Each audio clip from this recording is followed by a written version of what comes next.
In 2023, Manchester became the first UK city to gain control over its bus network in almost 37 years. Done through a process called franchising, the city founded the B Network, a public transit system that aimed to reverse the impact of Margaret Thatcher's Transport Act of 1985 by improving ridership, reliability and frequency, and lowering prices. And though the system has so far been successful, the initial pushback from private operators, rising costs, and large ambitions raised questions on whether the B network's early success can sustain itself in the long term and lead the way for the rest of Britain. Manchester's B network has a funny history, because whilst this video will predominantly focus on buses, the B network is not at all about buses. In its early days, it was actually just a bicycle project. The plan, presented in 2017, simply counted on a £1.5 billion budget to build 2,900 kilometers of walking and cycling routes, 2,400 road crossings, and a bicycle hire scheme. And at the time, that was pretty much it. But obviously, things changed. In that same year, the British Parliament passed a law, named as the Bus Services Act of 2017, with the aim to improve bus services across Britain by allowing mayoral combined authorities, like the one in Greater Manchester, to partially re-regulate buses through a process known as franchising. Thus, by incorporating this into its network plans, Manchester became the first city to give it a go, and as such, the plans grew in ambition. Though, if you're actually looking to understand why franchising was even needed, well, perhaps regrettably, we need to go back to the 80s.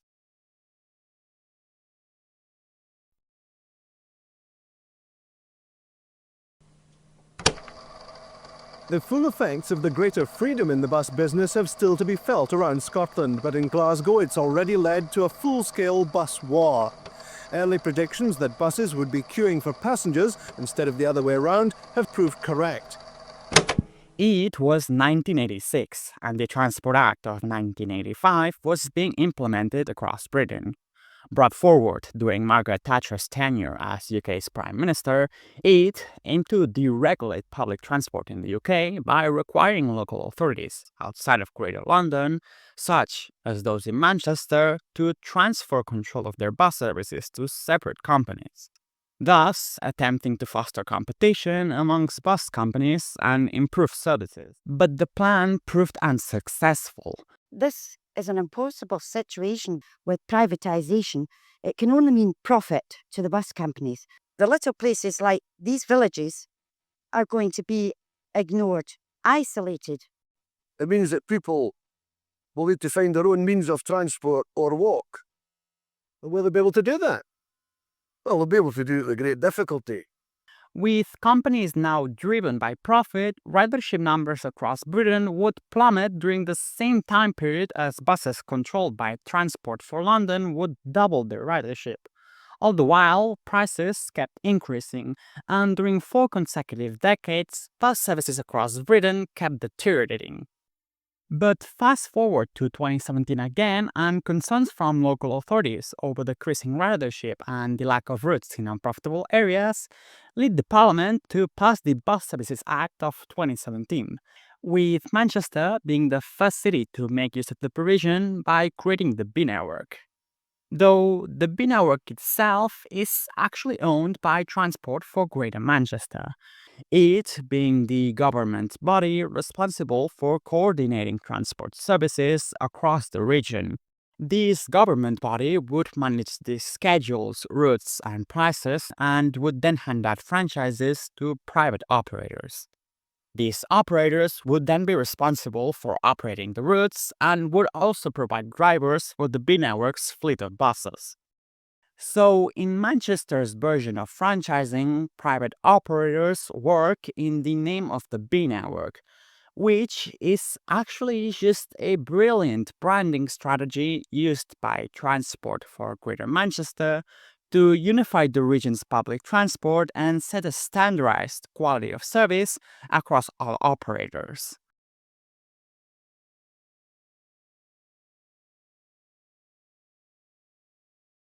The man who initially set up this complicated scheme goes by the name of Andy Burnham.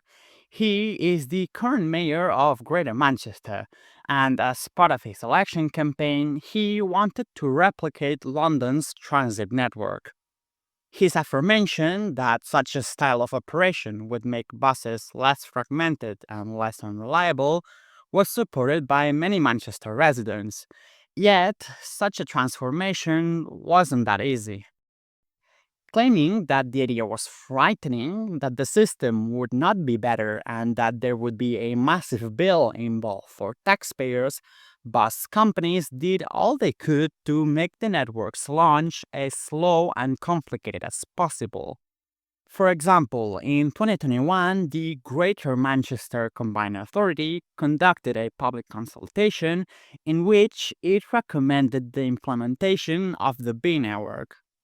However, in their turn, bus companies launched a judicial review, claiming the consultation process had been flawed and unlawful. Though, after multiple appeals, the claim was rejected in court, and in September of 2023, with the problem settled, the B network managed to launch Tranche 1. The plan was for the network to be staged in 3 phases, called trenches. As mentioned, the first of these was launched in September of 2023 and included the metropolitan boroughs of Bolton and Wigan, as well as parts of Bury and Salford. Following the successful transition of these boroughs, the remaining 2 trenches then opened in March of 2024 and January of 2025 respectively, and saw the progressive takeover of the B network across the remaining boroughs of Greater Manchester. Bus operators were chosen to operate franchises in each phase through a bidding system. A table showing the winning bids is shown here, with 5 different operators operating the franchises throughout Greater Manchester. As well, with the city aiming to transform the B network into the country's first fully integrated zero-emissions transit system, it bought 100 new electric buses to reinforce the system launch. Whilst the operators already provided, expanded, and refurbished their own fleets, this helped to modernize and reinforce service.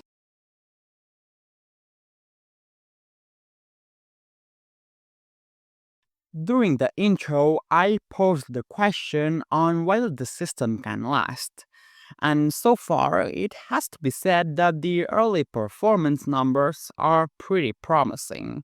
6 months after the commissioning of Tranche 3, the city has conducted and published an early study that contains positive signs for the B network. The report, published in June of 2025, highlights a 14% increase in ridership year-on-year for the first 2 trenches, a marked increase in punctuality when compared with pre-franchising services, cheaper fares, better connectivity, a younger fleet, and more. Therefore, as shown per this study, the service side of things is looking great. However, as for the finances, well, the B network is not profitable. Yet, there is no reason why it should be. It is a public service. Neither are British motorways or police services profitable. Yet, people are in most cases okay with them needing subsidies, whilst public transit is expected to be profitable without them. And that is just not how it works. So yes, the B network needs public funding for the remaining 50% of the budget that the rider fares do not cover. However, the claim made by Jerome Mayhew, a Tory minister, in a June of 2025 Commons debate is not completely true. And Andy Burnham's B network in Greater Manchester is currently on course for a deficit, an annual deficit of £226 million, when their business plan was for a forecast profit. So what's the point? citing expensive bus and depot purchases and saying that the region was paying over £17 million to cover staff shortfalls. He claimed that both London and Manchester needed huge amounts of public subsidies to run public transport, and that things in Manchester had gone terribly wrong due to disastrous negotiation skills. Once more, it is undeniable that the B network is not profitable on its own. But as the Labour Minister rightly pointed out, the £226 million figure is not a deficit, but rather the amount of taxpayer money they already had available. A report by the National Audit Office notes that in 2023 and 2024, almost half of the revenue of private bus operators came from public funding. So, in response, Manchester took away public funding from bus operators and gave the money back to the B network, which is where the subsidies came from and why bus companies earlier referred to the idea as frightening, because for them, what franchised services meant was a loss in revenue. So, in the end, to sum it up, the B network has a budget of £390 million per year to operate. Of this figure, almost half comes from passenger fares.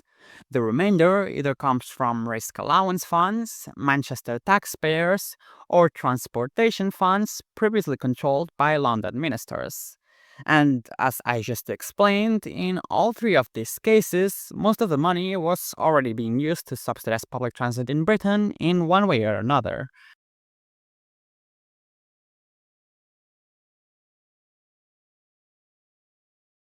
For now, the B network is here to stay, something which allows us to talk a bit more in depth about how the system operates, its fun facts, and its modernization initiatives. When the bus portion of the B network fully opened back in January of 2025, it counted on a total of 577 routes as well as 1,600 buses. Since that time, though, the number of lines has remained the same, with the city prioritizing modifications to the routes left behind by operators in order to optimize service and not profit. So far, approximately 75 routes already have such alterations, with the number of residents with a bus service less than a 5-minute walk from home rising by 6% citywide. But when talking about the network itself, I think the most exciting development is the implementation of night services. Earlier, I stated that public transport is a public service. As such, it shouldn't really matter at what time buses operate or how unprofitable night services are as long as they move the people who need it.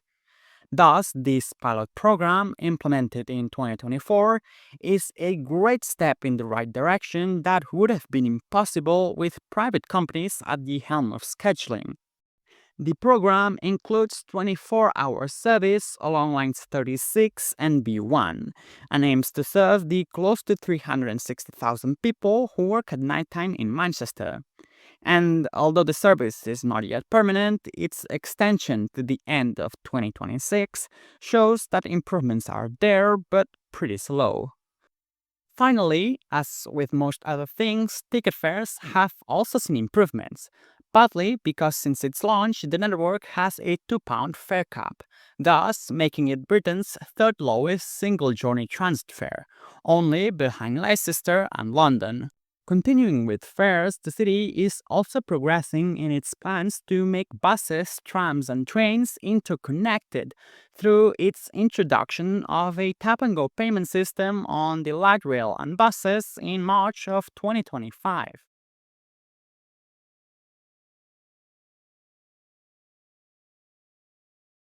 Now that the main work on the B network is done, the rest is pretty much a waiting game on whether the system can achieve net zero by 2030, as it has promised, as well as whether the mayor can carry out his promise that punctuality will improve in the long term. Yet, aside from this, the most interesting part to keep track of in the future is whether the network can spread its influence. When the Bus Services Act of 2017 was passed, Manchester was the first to take the jump, and it worked. And now, with a couple other regions looking at their options, Manchester's initiative isn't just improving services in the region, but across the United Kingdom. Change might have been slow, and bus companies for sure won't be happy. Yet, things are looking up, and after almost 40 years of bus decline across Britain, London's transit network is not alone at the top anymore.